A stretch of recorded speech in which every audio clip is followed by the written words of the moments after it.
नमस्कार, मैं हूं हर्ष और आप देख रहे हैं रिसेंट रिपोर्ट। लगातार कुछ दिन से यूक्रेन और रूस के बीच तनातनी बढ़ती जा रही थी।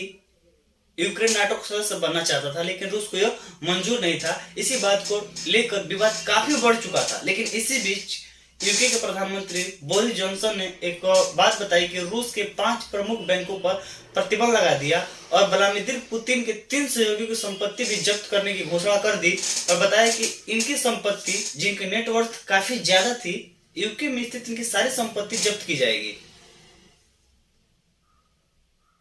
उन्होंने इस बात की पुष्टि भी की कि रूस के 5 प्रमुख बैंकों पर प्रतिबंध लगाए जाएंगे और पुतिन के 3 सहयोगी, जिनकी यूके में स्थित सारी संपत्तियों को जब्त कर लिया जाएगा। मानिए ना मानिए, युद्ध का प्रारंभ हो चुका है।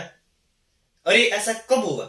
जब व्लादिमीर पुतिन ने अपने सैनिकों को यूक्रेन के 2 अलग अलग जगहों पर जाने का आदेश जारी किया। उसी समय यूके के प्रधानमंत्री बोरिस जॉनसन ने रूस के 5 प्रमुख बैंकों पर प्रतिबंध लगा दिया और पुतिन के 3 सहयोगी, जिनकी नेटवर्थ काफी ज्यादा थी, उनकी संपत्ति जब्त करने की घोषणा कर दी।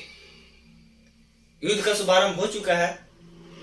यूं माने तो ये अभी भी थम सकता है, इसे हम रोक सकते हैं, लेकिन ये थमने का नाम नहीं ले रहा है। यूक्रेन नाटो सदस्य बनकर ही रहेगा, क्योंकि उसे एक स्वतंत्र देश के रूप में जीना है। यूक्रेन को एक स्वतंत्र देश के रूप में जीना है और रूस को अपने आप को सुरक्षित रखना है। दोनों चीजें अपने अपने जगह पर बिल्कुल सही हैं, क्योंकि रूस अपने चारों तरफ दुश्मनों से घिरा हुआ है और यूक्रेन ही वो रास्ता है जिससे वो अपने सभी दुश्मनों को काउंटर कर सकता है।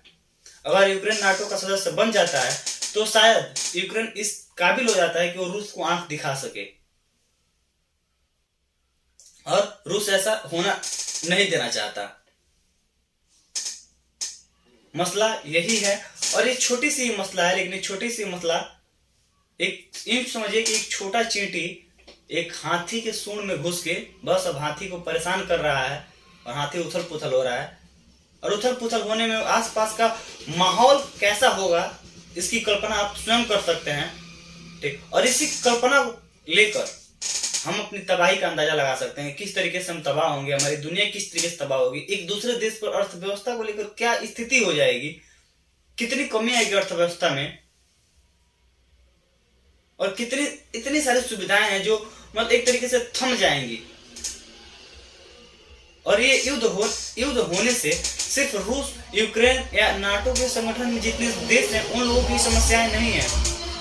परेशान सभी देश होंगे, पूरा विश्व परेशान हो जाएगा, क्योंकि यह एक युद्ध तृतीय विश्व युद्ध का रूप ले लेगा।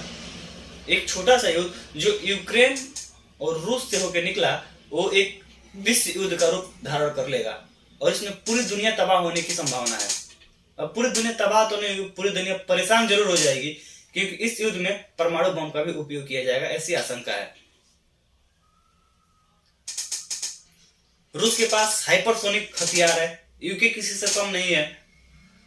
सब कोई इकोनॉमिक सुपर पावर है, कोई वार सुपर पावर है, हर कोई अपने अपने जगह पे एक सुपर पावर ही है।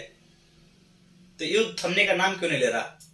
उम्मीद करता हूं मेरी बात आप लोगों को समझ में आई होगी। अगर बात समझ में आई हो तो वीडियो को लाइक, कमेंट एंड चैनल को सब्सक्राइब जरूर करें। मिलते हैं ऐसी वीडियो के साथ अगले वीडियो में, तब तक के लिए जय हिंद।